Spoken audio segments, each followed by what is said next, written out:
Hello student, क्या हाल चाल।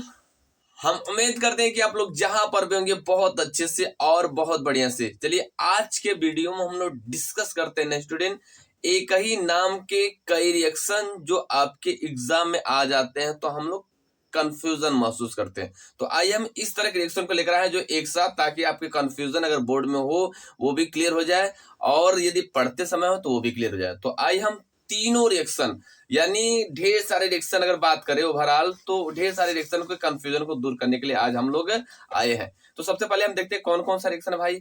यहाँ पर 3 रिएक्शन ऐसे हैं जो एक ही नाम से मिलते जुलते हैं, और ये अगर एक ही नाम से मिलते जुलते हैं तो इनमें हम लोग को डाउट महसूस होता है कि किसका आंसर कौन है और किसका आंसर कौन है, यदि एग्जाम के टाइम में पूछ दिया गया तो आइए हम लोग देख लेते हैं कौन कौन सा है। सबसे पहले हमारा कौन सा है, छोटा सा रिएक्शन है, बहुत सुंदर सा प्यारा सा, जिसका नाम है स्मिट। क्या है स्टूडेंट? स्मिट। स्मिट अभिक्रिया। अब देखो स्मिट वर्ड से 3 रिएक्शन ऐसे हैं जो सेम मिलते जुलते हैं एक दूसरे से। क्या मिलते हैं? वर्ड एक दूसरे से सेम मिलते हैं, लेकिन हाँ तीनों का आंसर अलग अलग होगा। तो देखो पहला स्मिट क्या है, पहला स्मिट अभिक्रिया, दूसरा क्या है क्लेजन स्मिट अभिक्रिया, और तीसरा कौन सा है कोल्बे स्मिट अभिक्रिया। अब देखो तीनों स्मिट में हम एक बार और बता दे रहे हैं, सेम नेम के एक ही रिएक्शन, तो स्मिट अभिक्रिया, कोल्बे स्मिट अभिक्रिया, क्लेजन स्मिट अभिक्रिया। अब देखो तीनों अभिक्रिया में स्मिट स्मिट स्मिट जुड़ा है, तो अब ये तीनों स्मिट का जुड़ने से मतलब ये नहीं कि तीनों का आंसर एक ही होगा, तीनों का अलग अलग होगा। ठीक, तो अब यहाँ पर कंफ्यूजन क्या होता है कि हम लोग क्या करते हैं, कोल्बे के अगर याद किए हैं तो अगर पूछ दिया कौन सा स्मिट पूछ दिया क्लेजन, तो अब डाउट करते हो कि कोल्बे का कौन है या क्लेजन का कौन है, या क्लेजन का पूछ दिया है और स्मिट पूछ दिया है केवल, तो आप किसका आंसर लिखोगे, उसमें कंफ्यूजन होता है। तो पता चला कि आप किसका लिख दिए, क्लेजन का। चलो हम पहले नाम लिख दे रहे हैं, क्लियर कर दे रहे हैं, ध्यान सुनिएगा। हमने बोला भाई देखो स्मिट अभिक्रिया है, दूसरा कौन सा हमारा कोल्बे स्मिट अभिक्रिया। कौन सा है? कोल्बे स्मिट अभिक्रिया। कोल्बे स्मिट अभिक्रिया। ठीक, किसी को दिक्कत नहीं ना? आप ध्यान सुनिएगा। चलो नेक्स्ट हमारा कौन सा है, बहुत डेंजरस रिएक्शन है, जिसका नाम है कौन सा है, कौन सा क्लेजन। ये बहुत खतरनाक, क्लेजन स्मिट अभिक्रिया। ठीक है, कौन सा है? क्लेजन स्मिट अभिक्रिया। क्लियर? चलो अब ध्यान सुनिएगा यहाँ पर देखो, अब इसमें समानता क्या, पहले समानता हम क्या करते हैं, इसमें देखो स्मिट वर्ड दिया है, इसमें स्मिट दिया है और इसमें स्मिट। हमने बोला क्या था, हम क्या समझा रहे हैं कि देखो भाई अगर एक ही नाम के 3-4 एक्शन है और 3-4 एक्शन में हम लोग क्या करते हैं, 2 याद कर लेते हैं या 3 याद कर लिए, एक छूट गया, अगर जो छूटा वही पूछ दिया तो हम सोचते हैं किसका आंसर लिखें, या तीनों पूछ दिया तो हम ऊपर नीचे कर देते हैं उन रिएक्शनों को। जैसे तीनों एक साथ पूछ दिया, अब तीनों को अच्छे से याद की हो, अब पता चला इसका इसमें लिख दिया और इसका इसमें लिख दिया, आप समझ ही नहीं पा रहे हो कि भाई किसका किसके में आंसर लिखना है। तो वह डाउट को यहाँ पर आज हम लोग क्लियर करने आए।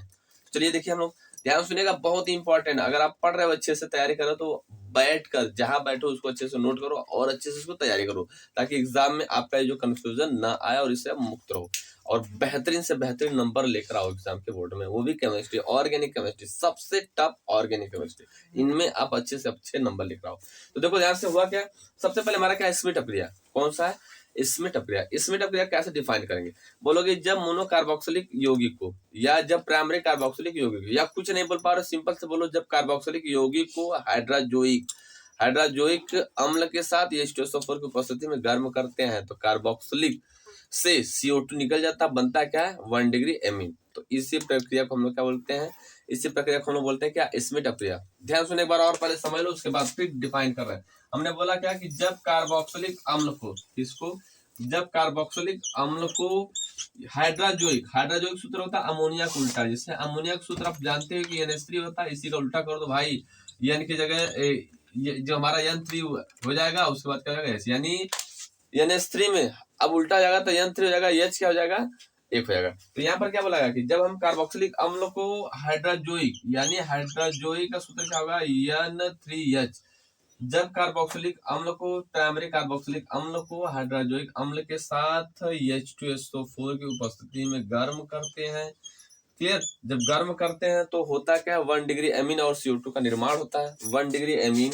ध्यान सुनिएगा, जितना एमीन लिए हो, जितना भी कार्बोक्सिलिक रहेगा आप याद रखिएगा, उसमें 1 कार्बन कम हो जाएगा। अगर 3 कार्बोक्सिलिक तो यहाँ पर 2 हो जाएगा एल्किल और बन जाएगा H2 प्लस क्या हो जाएगा CO2 और क्या हो जाएगा, कुछ और निकलेगा, N2 गैस निकलेगा। आप कहोगे सर जी बैलेंस कर दीजिए, यहाँ पर देखो N2 हमको माइनस कर दे रहे, ज्यादा दिखा दे रहे, ताकि स्पेस में आपको वीडियो में अच्छे से क्लियर दिखे। आप ध्यान सुनिएगा, बैलेंस कर रहा हमने बोला क्या, इसमें अपक्रिया किससे करते हैं, बोलोगे वह अपक्रिया जिसमें कार्बोक्सिलिक अम्ल को हाइड्रोजोइक अम्ल के साथ H2SO4 की उपस्थिति में गर्म करते हैं तो 1 डिग्री एमीन का निर्माण होता है, जिससे हम बोलते हैं स्मिट अपक्रिया। यदि आप इतना भी लिख दिए तभी आपको नंबर भरपूर मिल जाएगा। क्लियर, अरे बात समझ।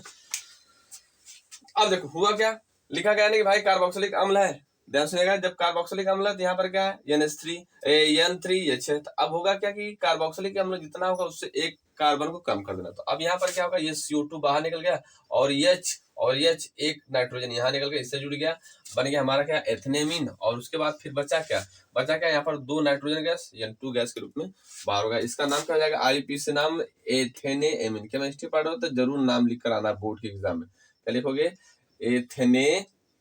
एथेनेमीन, ठीक ना, एथेनेमीन,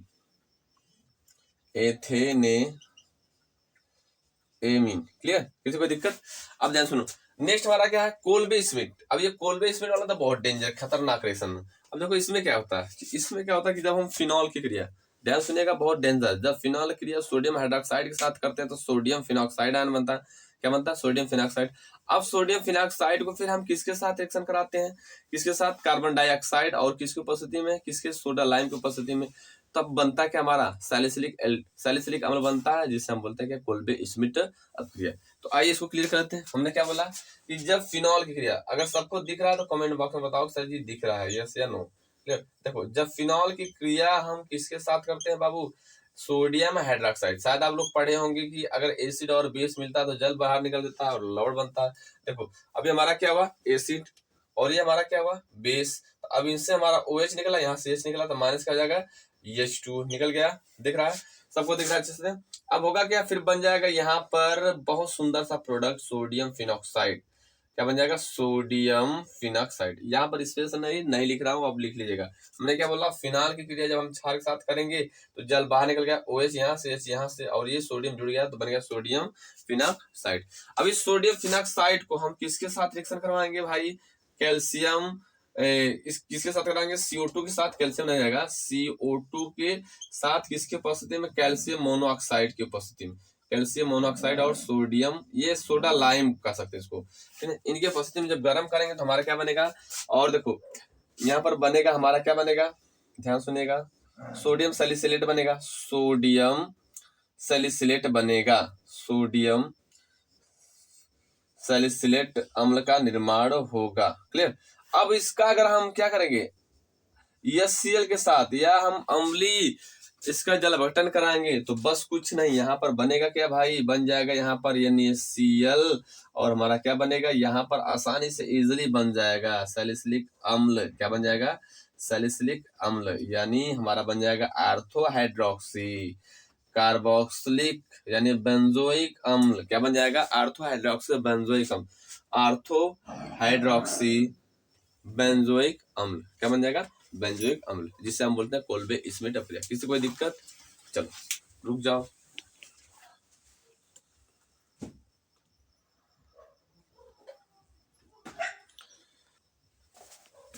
चलो दिख रहा सबको, दिखा कि नहीं, दोनों क्लियर हुआ।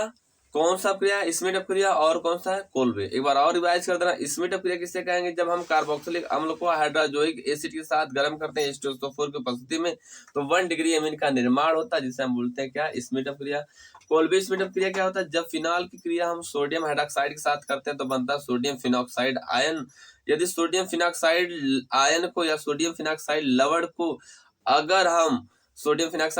को अगर हम किसके साथ, कैल्शियम मोनोऑक्साइड की उपस्थिति में या सोडा लाइम की उपस्थिति में CO2 के साथ गर्म करते हैं तो बनता है क्या, सोडियम सैलिसिलेट बनता है। और सोडियम सिलेट का अगर अम्लीय जल अपघटन कराते हैं तो हमारा बनता है क्या, पैराहाइड्रोक्सी बेंजोइक एसिड बनता है, पैराहाइड्रोक्सी बेंजोइक एसिड बनता है। आप देखो एक छोटा सा रिएक्शन जो बहुत ही इंपॉर्टेंट है, ये कई बार पूछा गया, इसका नाम देखा है, क्लेजन स्मिट अपक्रिया। ये क्या होता है कि जब हम